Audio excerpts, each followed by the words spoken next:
welcome back to my channel. I just want to start out this video by saying thank you so much for all the love and support I got on my last video. It meant so much to me, so yeah, thank you.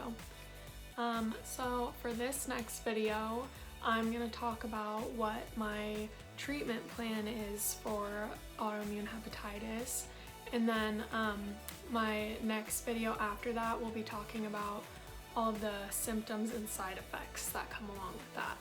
So yeah, so first I was gonna talk about my doctors. I've had a bunch since my diagnosis, but I thought I'd just kind of let you guys know where I get treatment from. I first was seeing doctors at the Everett Clinic for just kind of like everyday, easy to get in touch with them. And then I was seeing doctors at Seattle Children's Hospital for quite a while, but this April I turned 21, and once you're 21 you can no longer go to Seattle Children's anymore. So now I get care at UW Medicine, and I love those doctors. They're great. I feel like I'm in, you know, the best hands possible. So yeah, so that's who's kind of managing all this treatment. So just a little background information for you guys. What medicines I take. So I'm on quite a few of them. The main medicine I take is an immune suppressant called azathioprine, and the immune suppressant is what kind of suppresses my immune system to stop any further damage or limit any damage that is being done by my immune system. So the other medicine I take is called prednisone. Maybe you've heard of it. It's used to treat a lot of things for kind of short term, but I've been on it for 3 years now and it sucks. It's good at what it does, but this one causes the most of my side effects. We have a guest. It is my friend's cat, Ponyo. But yeah, so prednisone is a super rough medication to be on long term, and I'll talk about that more in my next video, but for the most part, the prednisone, it kind of controls the inflammation that's been done to my liver from, you know, the years of having this without knowing it. So it helps my liver still function and like process blood and whatever else the liver does. I don't really know. And then recently my doctors at UW Medicine started me on another steroid to take along with it. The other steroid's called budesonide. It does the same thing that the prednisone does, but the reason they added that to my mix. This is Ponyo. Hey! Oh, okay, she doesn't want it. They added that so I could take 2 steroids and they could lower my immune suppressant drug down, because I was on a pretty high dose of that, and you know, suppressing your immune system long term, it can cause other things like anemia, something called neutropenia, and that's when your white blood cell count just gets so low that you pretty much can't fight infections. It's like you don't have an immune system, and just kind of other things like that. So I was starting to experience those things.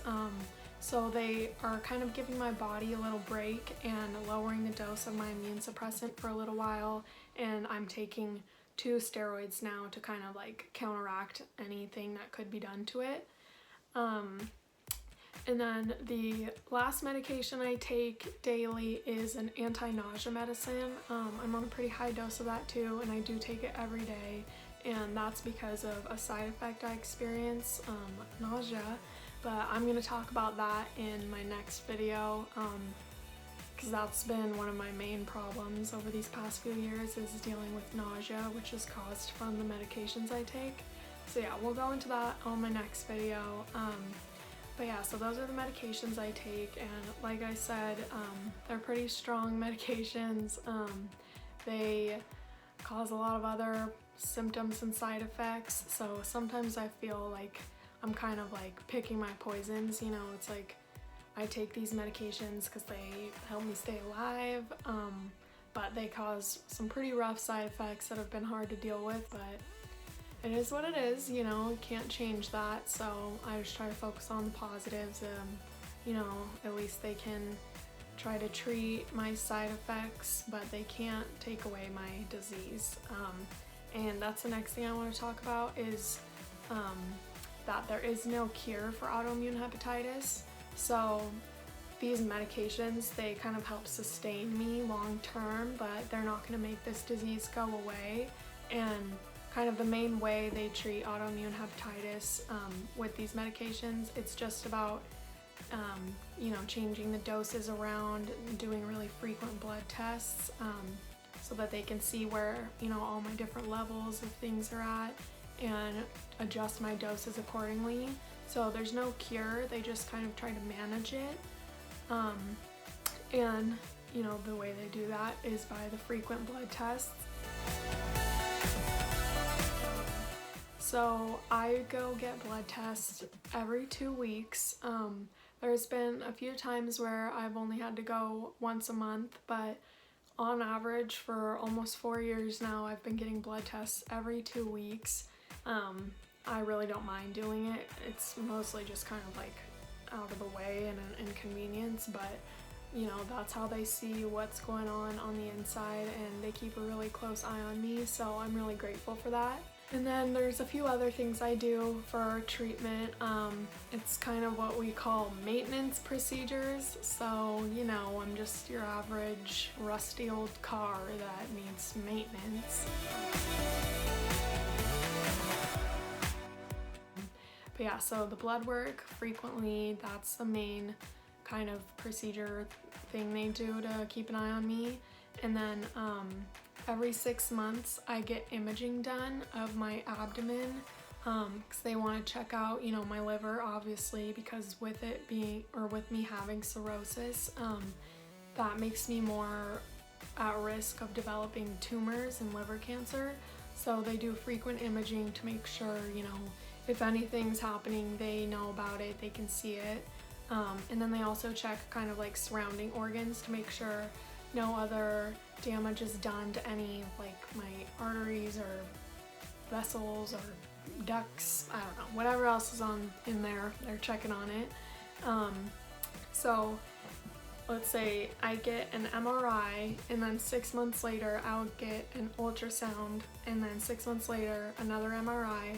So they kind of alternate, so I'm getting different imaging done, but it's, you know, really good imaging, and it gives them different perspectives, so they have a really good idea about what's going on in there. So I appreciate that, you know, that kind of puts my mind at ease a little bit, knowing that everything's still doing good on the inside.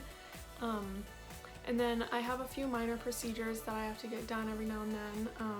The liver biopsy that I talked about in my last video, that's something that I'll have to get every few years or so. I've only had the one. So probably in the next year or two, I'll be getting another one just to see, you know, is there healing? Has the damage gotten worse? You know, just gives them a way better idea of what's going on than just looking at pictures of it.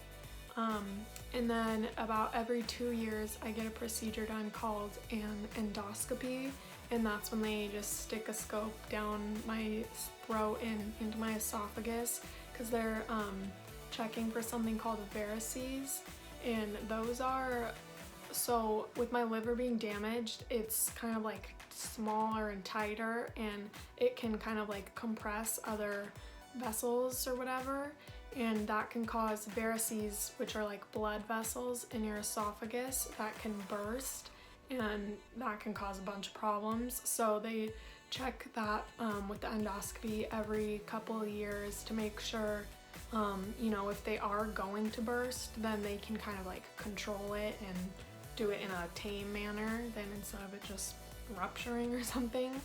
And then just kind of like little mini procedures like that, but those are all the main kind of treatment plans I have going. So yeah, that's how they keep a super close eye on me, and that helps, you know, my anxiety about not knowing what's going on, because, you know, my body's just out here trying to kill me from the inside out. But we're not letting them. So yeah, they keep a really close eye on me, and I'm really grateful for that. And with these frequent, imaging and procedures and blood work, they know, what's going on and can kind of respond to it, adjust my doses accordingly. There are times where I have what they call a flare-up, and that's when like my liver enzyme levels that they're checking go up a lot. Recently, this past year, I had a pretty bad flare-up where my enzyme levels went from kind of like the standard range of, healthy, normal for me, which is kind of in the 80s, even though it should be in the 20s level. For me, just with the damage I have, kind of 80s is my normal. But they went up into like the 500-600 range, so pretty high up, and they had to, adjust all my doses accordingly, and it took some time to get that in, to like manage that, but that's just kind of what happens with this disease. There's, good times, bad times. During the flare-ups, that's when I'm kind of feeling not so great, and I have a lot more of the symptoms than I usually have, but it's just kind of a part of having this disease, and I try not to let it hold me back too much. But yeah, so that is what my treatment looks like for this disease. Even though there's no cure, they can still manage it, and they keep a really close eye on me. And in my next video, I'm going to tell you about all the fun side effects and symptoms that these medications and this disease can cause. So yeah, thanks for watching another one of my videos, and don't forget to like and subscribe, and I'll see you in my next video. Bye!